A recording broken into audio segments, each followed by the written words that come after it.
अस्सलाम वालेकुम।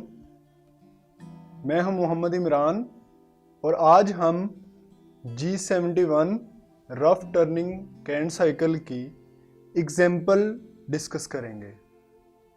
जैसा कि लास्ट वीडियो में हम इसके फॉर्मेट को डिस्कस कर चुके थे, जिसमें हमने ये समझा था कि इसकी दो लाइंस होती हैं G71 की, और उसमें हमें पहली लाइन में, जैसा कि इधर मैं लिख लेता हूं, G71 U आता है और R आता है।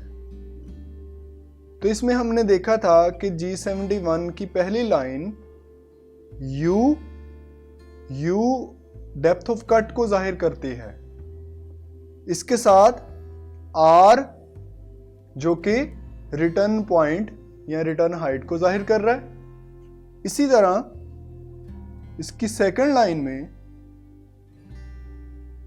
P आता है और Q आता है। P और Q दोनों लाइन नंबर को जाहिर कर रहे होते हैं, जो कि P है इस लाइन का लाइन नंबर और Q जहां पे प्रोग्राम एंड होगा उसका लाइन नंबर आता है।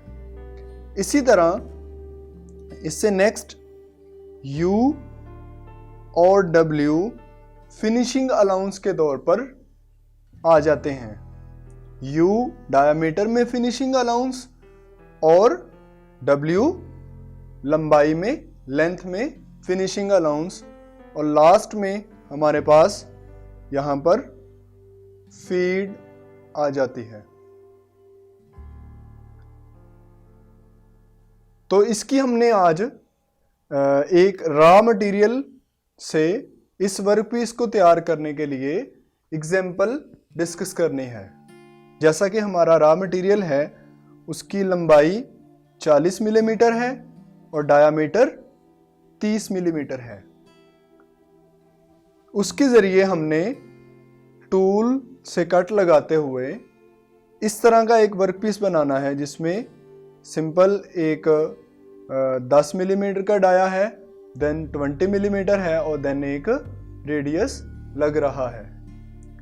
तो हम इसमें फर्जी वैल्यूज़ लिखेंगे जो कि फीड की, स्पिंडल स्पीड और डेप्थ ऑफ कट की होंगी, और ये वैल्यूज़ हमने इंडस्ट्री में आम तौर पर इस्तेमाल होने वाले वर्कपीस के लिए यूज़ करनी है। जैसा कि कल हमने लास्ट टाइम जो डिस्कस की थी, उसमें डेप्थ ऑफ कट की रेंज बता दी थी, उसी रेंज के मुताबिक वर्किंग करेंगे। तो आपने गौर करना है, समझना है। अगर किसी जगह से समझ ना लगे तो आप लेक्चर के एंड पर कमेंट्स में डिस्कस कर सकते हैं। आइए हम स्टार्ट लेते हैं। तो इस रॉ मटेरियल के लिए मैंने एक वर्कपीस जो कि तैयार करना है, उसके लिए एक टूल फ़र्ज़ किया हुआ है, वो होम पोजीशन पर मौजूद है। तो मुझे इस टूल को होम पोजीशन से वर्कपीस के स्टार्ट पर बुलाना है, सेव पॉइंट पर बुलाना है। तो जैसा कि मैं फ़र्ज़ कर लेता हूँ, ये आपका रॉ मटेरियल इस तरह का होगा पहले। तो इसके हमें डायमीटर से थोड़ा बाहर और लेंथ से थोड़ा बाहर यहाँ पर टूल को बुलाना है, और ये काफ़ी दूर से हम बुला रहे हैं, से होम पोजीशन से सेफ पोजीशन तक लेके आ रहे हैं।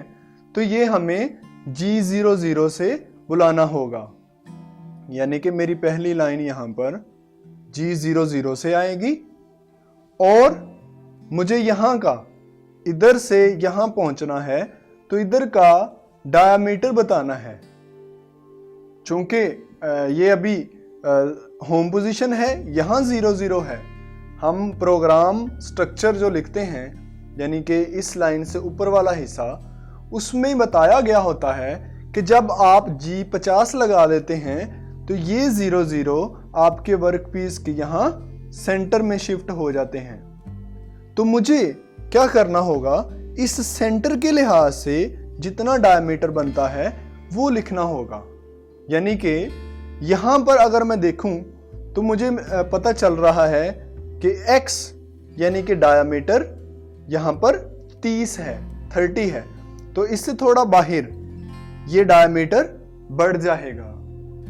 यानी कि आपको ये थोड़ा सा इजाफा करना है 30 से, लेट से हम 33 रख लेते हैं, 3 मिलीमीटर ज्यादा।